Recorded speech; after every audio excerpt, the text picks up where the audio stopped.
কোনো নেতা বা তার ছেলে রক্ত দেয় নাই। আমরা চাই না কোনো আর সৃষ্টি হোক। আমি মনে করি আমাদের দরকার একটা ঐক্য।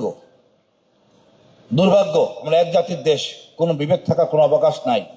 এক বাঙালি হয়ে আমাদের মধ্যে যে কোন্দল, এটা থাকার কোনো অবকাশ নাই।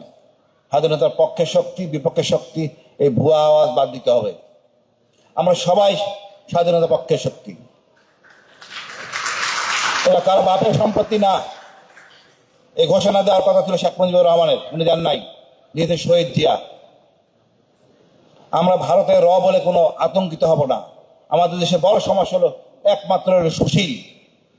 এই সুশীলরা আমাদেরকে বিপদে ফেলে। এবার আমরা চোখ কান খুলে গেছে। আমাদের ছাত্ররা শিখাইছে কে আমাদের শত্রু, কে আমাদের মিত্র। সার্বভৌমত্বের কথা যখন বলি তখন অবশ্যই একটা শত্রু থাকে। এই শত্রুকে নিয়ে লজ্জা পাবো না। আমরা নির্ভীক জাতি, যুদ্ধ করা জাতি, রক্ত দিয়ে স্বাধীনতা এসেছে।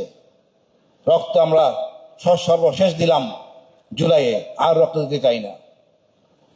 কিন্তু যারা মনোফান লুটেন, সুবিধা নেন, তারা হলো গিয়া অযোদ্ধা। কোন নেতা বা তার ছেলে রক্ত দেয় নাই।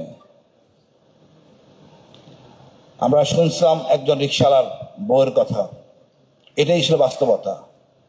আমজনতা মরে, ভোগ করে অন্য পার্টি। আমরা এই জন্য বলবো, আপনার বিশ্বস্ত নির্ভরযোগ্য লোকদেরকে নির্বাচিত করুন। এই লোকটা আমাদের পাশে থাকবে। আমাদের বাটপার লোক চাই না, চাঁদাবাজ নেতা দেখতে চাই না। আমি মনে করি আমাদের ঐক্যের দরকার। যেই ক্ষমতায় আসুক, বিরোধী দলকে বিরোধী মনে করবেন না। আমরা এক দেশের লোক, নাহলে আমরা আগাতে পারবো না। আমাদের দেশপ্রেমের অভাব, এই দেশপ্রেমটাকে ফিরে আনতে হবে। এই জন্য প্রথম রাজনীতিবিদদের 6 সপ্তাহ সামরিক প্রশিক্ষণ নিতে হবে। এটা চরম সমস্যা এই রাজনীতিবিদদের। আমি মনে করি আমাদের এখন উচিত নারী উন্নয়নে ভূমিকা রাখা, আমাদের উন্নয়নে অংশীদারি নিয়ে আসা, আমাদের গুম খুনের বিচারগুলি যাতে হয় এর জন্য ভূমিকা রাখা। আমাদের সর্বশেষ এইটুকু বলবো, আমরা সবাই হাতি হব, হাতির মতো বাঁচব। ভারতকে ভয় পাওয়ার কিছু নাই। আমাদের সৎ নেতৃত্ব থাকলে সকল সমস্যা সমাধান হবে। আপনারা ক্রিকেট বোর্ড দেখছেন খেলা নিয়ে, আমাদের সরকারের পক্ষ থেকে স্ট্যান্ড এটি হওয়া উচিত আমাদের প্রত্যাশা। আগামী সরকার এরকম থাকবে, মেরুদণ্ড উঁচা করে। এই নতজন সরকার আমার দরকার নাই। আমি নারীদের উন্নয়ন ভূমিকা যেন আমাদের স্কোপ থাকে।